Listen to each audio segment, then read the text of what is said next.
ሰላም ሰላም የግሬስ ቲዩብ ቤተሰቦች የእግዚአብሔር ሰላም ጸጋና በረከት ይብዛላችሁ።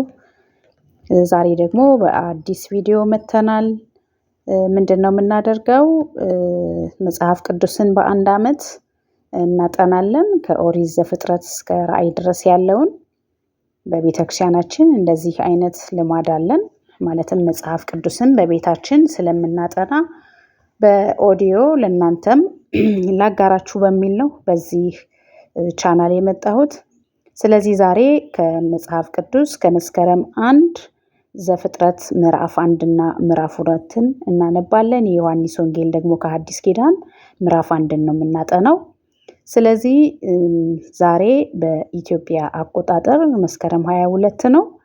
ነገር ግን እኛ ዘፍጥረትን ምዕራፍ 1 እስከ ምዕራፍ 2 ያለውን በአንድ ቪዲዮ እንሰራለን። ከሐዲስ ኪዳን ደግሞ የዮሐንስ ወንጌል ምዕራፍ 1ን በከሰዓቱ ወደ ማታ አካባቢ በኢትዮጵያ ሰዓት አቆጣጠር ማለት ነው 1 ሰዓት ላይ እንጭናለን።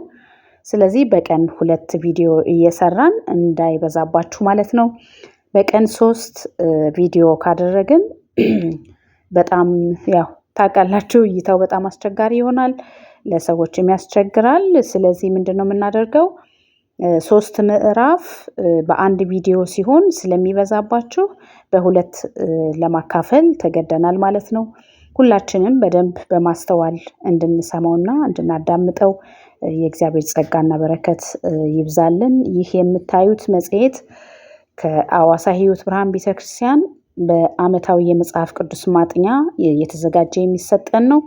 ስለዚህ የምትፈልጉ ሰዎች ካላችሁ በኮሜንት ቦክሳችን ላይ አስቀምጡልን፣ እየገዛን እንሰጣችኋለን። መጽሐፍ ቅዱስን እንድታነቡ የእግዚአብሔርን ቃል እንድታጠኑ ያበረታታችኋል። እጅግ በጣም ጥሩ ልማድ ነው። ምክንያቱም የእግዚአብሔር ቃል ለኛ በጣም ትልቅ በረከታችን ነውና የምንኖረው በሱ ነው፣ በእግዚአብሔር ቃል ነውና ያንጸናል፣ ሲከፋን ያበረታናል፣ ያጽናናናል፣ ያድሰናል፣ መንፈሳችን ይታደሳል። ስለዚህ መጽሐፍ ቅዱስን የምናጠናበትን ቤተክርስቲያናችን አሳትማ ትሰጠናለች ማለት ነው። እሱም በመግዛት በጣም ትንሽ ብር ነው፣ በመግዛት እንጠቀማለን ማለት ነው። ስለዚህ የምትፈልጉ ካላችሁ በአዋሳ እናት ቤተክርስቲያን ሕይወት ብርሃን መግዛታችሁ መጠቀምን ትችላላችሁ። እንደገናም ኮሜንት ቦክስ ላይ ካስቀመጣችሁ እኛም ያላችሁበት ቦታ የኦንላይን ማርኬት ስላለን በዛው ልናደርስላችሁ እንችላለን ማለት ነው። ስለዚህ በዚሁ አማካኝነት ዛሬ እኛ ከኦሪት ዘፍጥረት ምዕራፍ 1 በዚህ እይታ ምዕራፍ 1 እና ምዕራፍ 2ን በዚህ ቪዲዮ እናያለን። አነብላችኋለሁ ማለት ነው። እና በመንገድ ስትሄዱ ኤርፎናችሁን አድርጋችሁ ያዳመጣችሁ ትሄዳላችሁ፣ ጊዜያችሁንም ይቆጥባል፣ እንዲሁም እንታነጽበታለን። በጌታ ስም አነባዋለሁኝ። ኦሪት ዘፍጥረት ምዕራፍ 1 ከቁጥር 1 እንጀምራለን። በመጀመሪያ እግዚአብሔር ሰማይንና ምድርን ፈጠረ። ምድርን ባዶ ነበረች፣ አንዳችም አልነበረባትም። ጨለማም በጥልቁ ላይ ነበር፣ የእግዚአብሔርን መንፈስ በውሃ ላይ ሰፍኖ ነበር። እግዚአብሔርም ብርሃን ይሁን አለ፣ ብርሃንም ሆነ። እግዚአብሔርም ብርሃኑን መልካም እንደሆነ አየ። እግዚአብሔርም ብርሃንን ጨለማን ለየ። እግዚአብሔርም ብርሃኑን ቀን ብሎ ጠራው፣ ጨለማውም ሌሊት አለው። ማታም ሆነ ጠዋት ሆነ አንድ ቀን። እግዚአብሔርም በወኖች መካከል ጠፈር ይሁን፣ በውሃና በውሃ መካከልም ይከፈል አለ። እግዚአብሔርም ጠፈርን አደረገ፣ ከጠፈርም በታችና ከጠፈርም በላይ ያሉትንም ውኖች ለየ። እንዲህም ሆነ፣ እግዚአብሔር ጠፈርን ሰማይን ብሎ ጠራው። ማታም ሆነ ጠዋት ሆነ ሁለተኛ ቀን። እግዚአብሔርም ከሰማይ በታች ያሉ በውሃ በአንድ ስፍራ ይሰብሰቡ፣ የብሱም ይገለጥ አለ። እንዲህም ሆነ። እግዚአብሔርም የብሱን ምድር ብሎ ጠራው፣ የውሃ ማከማቻውንም ባህር አለው። እግዚአብሔርም ያ መልካም እንደሆነ አየ። እግዚአብሔር ምድር ዘርን የሚሰጥ ሳርንም ቡቃያንም በምድርም ላይ እንደ ወገኑ ዘሩ ያለበትን ፍሬን የሚያፈራ ዛፍን ታብቅል አለ። እንዲሁም ሆነ። ምድርም ዘርን የሚሰጥ ሳርና ቡቃያን እንደ ወገኑ ዘሩንም ያለበትን ስፍራ ፍሬን የሚያፈራ ዛፍን እንደ ወገኑ አበቀለች። እግዚአብሔርም ያን መልካም እንደሆነ አየ። ማታም ሆነ ጠዋት ሆነ 3ኛ ቀን። እግዚአብሔርም አለ ቀንና ሌሊትን ይለዩ ዘንድ ብርሃናት በሰማይ ጠፈር ይሁኑ፣ ለምልክቶችም፣ ለዘመኖችም፣ ለዕለታትም፣ ለዓመታትም ይሁኑ፣ በምድር ላይም ያበሩ ዘንድ በሰማይ ጠፈር ብርሃን ይሁን። እንዲሁም ሆነ። እግዚአብሔርም 2 ታላላቅ ብርሃናትን አደረገ፣ ትልቁ ብርሃን በቀን እንዲሰለጥን፣ ትንሹም ብርሃን በሌሊት እንዲሰለጥን። ከዋክብትም ዳግም አደረገ። እግዚአብሔርም በምድር ላይ ያበሩ ዘንድ በሰማይ ጠፈር አኖራቸው፣ በቀንና በሌሊት እንዲሰለጥኑ፣ ብርሃንን ጨለማንም እንዲለዩ። እግዚአብሔርም ያ መልካም እንደሆነ አየ። ማታም ሆነ ጠዋት ሆነ 4ኛ ቀን። እግዚአብሔርም አለ ውሃ ሕያው ነፍስ ያላቸው ተንቀሳቃሾች ታስገኝ፣ ወፎችም ከምድር በላይ ከሰማይም ጠፈር በታች ይብረሩ። እግዚአብሔርም ታላላቆችን አንበሪዎችን ውሃይቱንም እንደ ወገኑ ያስገኟቸውንም ተንቀሳቃሾችን ሕያዋን ፍጥረታትን ሁሉ እንደ ወገኑ የሚያበሩትንም ወፎች ሁሉ ፈጠረ። እግዚአብሔርም ያ መልካም እንደሆነ አየ። እግዚአብሔርም እንዲህ ብሎ ባረካቸው፣ ብዙ ተባዙም፣ የባህርንም ውሃ ሙሏት፣ ወፎችም በምድር ላይ ይብዙ። ማታም ሆነ ጠዋትም ሆነ 5ኛ ቀን። እግዚአብሔርም አለ በምድር ሕያዋን ፍጥረታት እንደ ወገኑ እንስሳትንና ተንቀሳቃሾችን የምድር አራዊትንም እንደ ወገኑ ታውጣ። እንዲሁም ሆነ። እግዚአብሔርም የምድርን አራዊትን እንደ ወገኑ አደረገ፣ እንስሳውንም እንደ ወገኑ፣ የመሬት ተንቀሳቃሾችንም እንደ ወገኑ አደረገ። እግዚአብሔርም ያ መልካም እንደሆነ አየ። እግዚአብሔርም አለ ሰውን በመልካችን እንደ ምሳሌያችን እንፍጠር፣ የባህር ዓሣዎችንና የሰማይ ወፎችን፣ እንስሳትንና የምድር ሁሉ፣ በምድርም ላይ የሚንቀሳቀሱትንም ሁሉ ይግዙ። እግዚአብሔርም ሰውን በመልኩ ፈጠረ፣ በእግዚአብሔርም መልክ ፈጠረው፣ ወንድና ሴት አድርጎ ፈጠራቸው። እግዚአብሔርም ባረካቸው፣ እንዲህም አላቸው፣ ብዙ ተባዙ፣ ምድርንም ሙሏት፣ ግዙአትም፣ የባህርንም ዓሣዎች፣ የሰማይንም ወፎች፣ በምድር ላይ የሚንቀሳቀሱትንም ሁሉ ግዟቸው። እግዚአብሔርም አለ እነሆ መብል ይሆናችሁ ዘንድ በምድር ሁሉ ፊት ላይ ዘሩን በእርሱ ያለውን ሐመልማል ሁሉ፣ የዛፍንን ፍሬ የሚያፈራውን ዛፍ፣ የሰውንም ዛፍ ሁሉ ሰጠኋችሁ። ለምድርም አራዊት ሁሉ፣ ለሰማይም ወፎች ሁሉ፣ ሕያው ነፍስ ላላቸው፣ ለምድርም ተንቀሳቃሾች ሁሉ የሚንቀሳቀስ ሐመልማል ሁሉ መብል ይሁናችሁ። እንዲሁም ሆነ። እግዚአብሔርም ያደረገውን ሁሉ አየ፣ እነሆም እጅግ መልካም ነበር። ማታም ሆነ ጠዋት ሆነ 6ኛ ቀን። ይህ ከኦሪት ዘፍጥረት ምዕራፍ 1 ያየነው ይሆናል ማለት ነው። አሁን ደግሞ ምዕራፍ 2ን እቀጥላለሁ። ሰማይና ምድር ሰራዊታቸውንም ሁሉ ተፈጸሙ። እግዚአብሔርም የሰራውን ስራ በ7ኛ ቀን ፈጸመ። በሰባተኛውም ቀን ከሰራው ስራ ሁሉ አረፈ። እግዚአብሔርም 7ኛውን ቀን ባረከው ቀደሰውም፣ እግዚአብሔር ሊያደርገው ከፈጠረው ስራ ሁሉ በእርሱ አርፏልና። የሰንበት ቀን የምንለው ማለት ነው። እግዚአብሔር አምላክ ሰማይና ምድርን ባደረገ ቀን በተፈጠሩ ጊዜ የሰማይና የምድር ልደት ይህ ነው።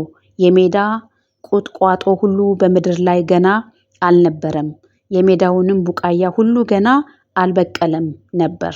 እግዚአብሔር አምላክ በምድር ላይ አላዘነበም ነበርና ምድርም የሚሰራባት ሰው አልነበረም። ነገር ግን ጉም ከምድር ትወጣ ነበር፣ የምድርንም ፊት ሁሉ ታጠጣ ነበር።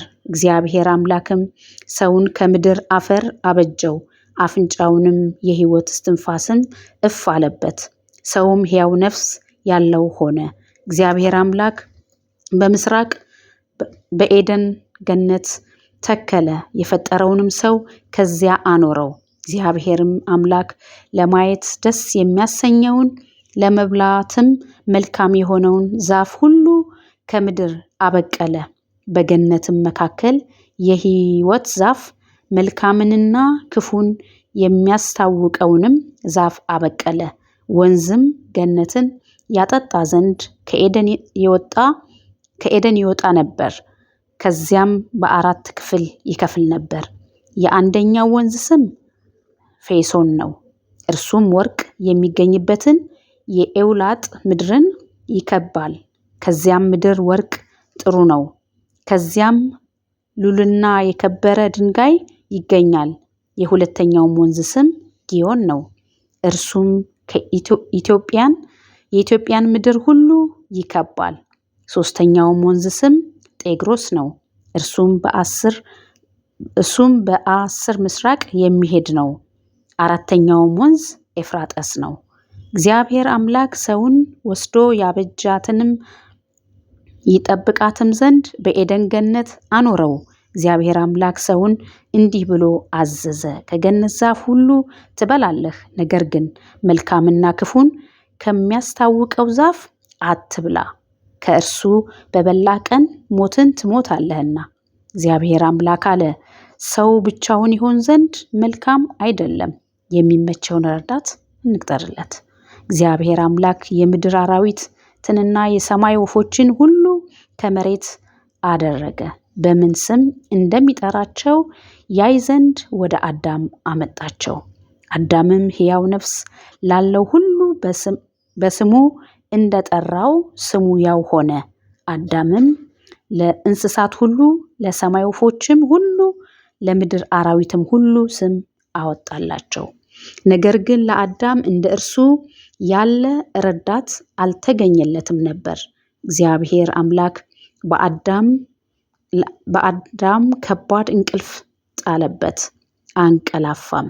ከጎኑም አንዲት አጥንትን ወስዶ ስፍራውን በሥጋ ዘጋው።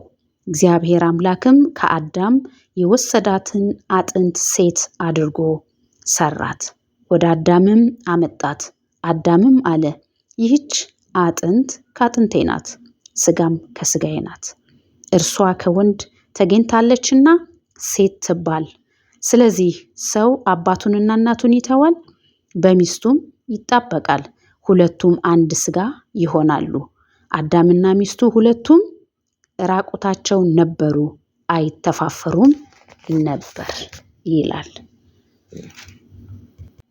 እንቀጥላለን። ምዕራፍ 3ን ዘፍጥረት መጽሐፍ አብዛኞቻችን ያጠና ነው ስለሆነ እንደ ማስታወስ ማለት ነው። የእግዚአብሔር ቃል ሁሌ ሲሰማ አዲስ አይደለ፣ ስናነበው ለልባችን እውነት እረፍትና ሰላም የሚሰጥ ስለሆነ ከሰዓቱን ቪዲዮ ደግሞ ሌላ ቪዲዮ ምንጭ ነው። እንደነገርኳችሁ መግቢያው ላይ የዮሐንስ ወንጌልን ስለሆነ የምንጀምረው የዮሐንስ ወንጌል ከምዕራፍ 1 እንጀምራለን። ከዛ ዘፍጥረት እያደረግን ጌታ ቢፈቅድና ብንኖር ነሐሴ ላይ ያልቃል ማለት ነው የዓመቱ መጽሐፍ ቅዱስ በ2018 እንደ ኢትዮጵያውያን አቆጣጠር ማለት ነው። ስለዚህ አሁን የመጨረሻ ምዕራፍ ዘፍጥረት ኦሪት ዘፍጥረት ምዕራፍ 3ን እቀጥላለሁ። እባብም እግዚአብሔር አምላክ ከፈጠረው ከምድር አውሬ ሁሉ ይልቅ ተንኮለኛ ነበር።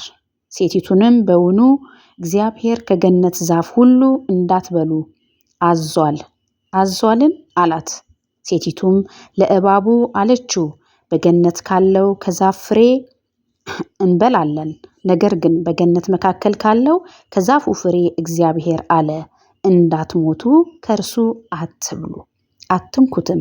እባብም ሴቲቱን አላት፣ ሞትን አትሞቱም፣ ከእርሷ በበላችሁ ቀን ዓይኖቻችሁ እንዲከፈቱ እንደ እግዚአብሔር መልካም ምንና ክፉን የምታውቁ እንድትሆኑ እግዚአብሔር ስለሚያውቅ ነው እንጂ። ሴቲቱም ዛፍ ለመብላት ያማረ እንደሆነ ለዓይንም እንደሚያስጎመጅ ለጥበብም መልካም እንደሆነ አየች፣ ከፍሬውም ወሰደችና በላች፣ ለባሏም ደግሞ ሰጠችው፣ እርሱም ከእርሷ ጋር በላ። የሁለቱም ዓይኖች ተከፈቱ፣ እርሱም ራቁታቸውን እንደሆኑ አወቁ። የበለስንም ቅጠሎች ሰፍተው ለእነርሱ ለራሳቸውም ግልድም አደረጉ። እነርሱም ቀኑ በመሸ ጊዜ የእግዚአብሔርን የአምላክን ድምፅ ከገነት ውስጥ ሲመላለስ ሰሙ። አዳምና ሚስቱም ከእግዚአብሔር ከአምላክ ፊት በገነት ዛፎች መካከል ተሸሸጉ። እግዚአብሔር አምላክ አዳምን ጠርቶ ወዴት ነህ አለው። እርሱም አለ፣ በገነት ድምፅህን ሰማሁ፣ ራቁቴንም ስለሆንኩ ፈራሁ፣ ተሸሸኩ። እግዚአብሔርም አለው፣ ራቁትህን እንደሆንክ ማን ነገረህ? ከእርሱ እንዳትበላ ካዘዝሁህ ዛፍ በውኑ በላህን? አዳምም አለ፣ ከእኔ ጋር እንድትሆን የሰጠኝ ሴት እርሷ ከዛፉ ሰጠችኝ፣ በላሁ። እግዚአብሔር አምላክም ሴቲቱን ይህ ያደረግሽው ምንድን ነው አላት። ሴቲቱም አለች፣ እባብ አሳተችኝና በላሁ። እግዚአብሔር አምላክም እባቡን አለው፣ ይህን ስላደረግህ ከእንስሳት ከምድር አራዊት ሁሉ ተለይተህ አንተ የተረገምህ ትሆናለህ፣ በሆድህም ትሄዳለህ፣ አፈርም በሕይወትህ ዘመን ሁሉ ትበላለህ። በአንተና በሴቲቱ መካከል በዘርህና በዘሯ መካከል ጠላትነትን አደርጋለሁ። እርሱ ራስህን ይቀጠቅጥሃል፣ አንተም ሽኮናውን ትቀጠቅጣለህ። ለሴቲቱም አለ፣ በፀነስሽ ጊዜ ጭንቅሽን እጅግ አበዛለሁ፣ በጭንቅ ትወልጃለሽ፣ ፈቃድሽም ወደ ባልሽ ይሆናል፣ እርሱም ገዥሽ ይሆናል። አዳምም አለው፣ የሚስትህን ቃል ሰምተሃልና ከእርሱ እንዳትበላ ካዘዝሁህ ዛፍም በልተሃልና ምድር ካንተ የተነሳ የተረገመች ትሁን። በሕይወት ዘመንህ ሁሉ በድካም ከእርሷ ትበላለህ። እሾህንና አሜከላን ታበቅልብሃለች፣ የምድርን ቡቃያ ትበላለህ። ወደ መጣህበት መሬት እስክትመለስ ድረስ በፊትህ ወዝ እንጀራን ትበላለህ። አፈር ነህና ወደ አፈርም ትመለሳለህና። አዳምም ለሚስቱ ሔዋን ብሎ ስም አወጣ፣ የሕያዋን ሁሉ እናት ናትና። እግዚአብሔር አምላክም ለአዳምና ለሚስቱ የቁርበትን ልብስ አደረገላቸው፣ አለበሰላቸው። ጌታ መልካም አምላክ ነው በእውነት። እግዚአብሔር አምላክ አለ፣ እነሆ አዳም መልካምንና ክፋትን ለማወቅ ከእኛ እንደ አንዱ ሆኖ አሁንም እጁን እንዳይዘረጋ ደግሞም ከሕይወት ዛፍ ወስዶ እንዳይበላ ለዘላለምም ሕያው ሆኖ እንዳይኖር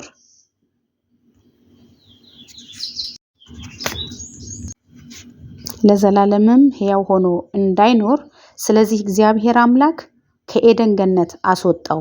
የተገኘበትን መሬት ያርስ ዘንድ አዳምንም አስወጣው። ወደ ሕይወት ዛፍ የሚወስደውን መንገድ ለመጠበቅ ኪሩቤልንና የምትገለባበጥ የነበልባል ሰይፍን በኤደን ገነት ምስራቅ አስቀመጠ ይላል። እግዚአብሔር አምላክ የሰማነውን ቃል ይባርክልን። ምዕራፍ 4ን ደግሞ ጌታ ቢፈቅድና ብንኖር ነገ ምዕራፍ 4፣ 5 እና 6ን ነገ እናነባለን ማለት ነው። በነገ ቪዲዮ ጠብቁን። እንደዚህ እያልን የእግዚአብሔርን ቃል እንማማራለን። ስራ እየሰራችሁ መንገድ እየሄዳችሁ በየትኛውም ቦታ በኤርፎን አድርጋችሁ የእግዚአብሔርን ቃል በኦዲዮ መማር ትችላላችሁ፣ መስማት ትችላላችሁ። መቼም ቢሆን የእግዚአብሔር ቃል አይሰለችም፣ ሁሌም አዲስ ነው እና ጥያቄ ካላችሁ እንዲብራራላችሁ የምትፈልጉት ጥያቄ ካለ የእግዚአብሔር መንፈስ በረዳንና በገለጠልን መልኩ በኮሜንት ላይ ብትጽፉ ለማብራራትና ጥያቄዎቻችሁን ደግሞ ሰብሰብ አድርገን ቪዲዮ ለመስራት ዝግጁ ነን። ስለዚህ እንደዚህ እያደረግን የእግዚአብሔርን ቃል እንማማራለን። በቀን 2 ቪዲዮዎችን ለመልቀቅ ጌታ ቢረዳን እናስባለን። ከብሉይ ኪዳን 1 ከሐዲስ ኪዳን ደግሞ 1 እያደረግን የእግዚአብሔርን ቃል እየተማማርን ጌታ ቢፈቅድና ብንኖር እሱ ባይመጣ ወይኛ ደግሞ ባንሄድ ካለን መጽሐፍ ቅዱስን የዓመቱን የ2018ን ከኦሪት ዘፍጥረት እስከ ራእይ ድረስ ያለውን እንደ እግዚአብሔር ፈቃድ እናነባለን ማለት ነው። ይሄ የሚራራ በእውነት የሚያዝን ምሕረቱ የበዛ ጸጋውን በእኛ ላይ ያበዛልን ጌታ ስሙ የተባረከ ይሁን። ስለዚህ ቃሉን በማንበብ ይህንን ቪዲዮ ደግሞ ለጓደኞቻችሁ፣ ለዘመዶቻችሁ ሼር በማድረግ እንድታጋሩ በጌታ ፍቅር እንጠይቃችኋለን። ስለዚህ እኛ በእንደዚህ አይነት ቪዲዮ እንመጣለን። አስተያየት እንድናሻሽለው የምትፈልጉት አስተያየት ካለ እንቀበላለን፣ እናሻሽላለን ማለት ነው፣ እናስተካክላለን። ዞሮ ዞሮ ግን የእግዚአብሔርን ቃል ብቻና ብቻ የምናጠናበት ቻናል ነው ግሬስ ቲዩብ ማለት ነው። ስለዚህ በዚህ መልኩ እንቀጥላለን። እናንተም አብሮነታችሁ አይለይን። የእግዚአብሔር ጸጋ፣ ሰላሙ፣ በረከቱ፣ ጥበቡ ይብዛላችሁ። በመላው ዓለም የምትኖሩ የግሬስ ቲዩብ ቤተሰቦች እግዚአብሔር ጸጋ እና ሰላም ይብዛላችሁ።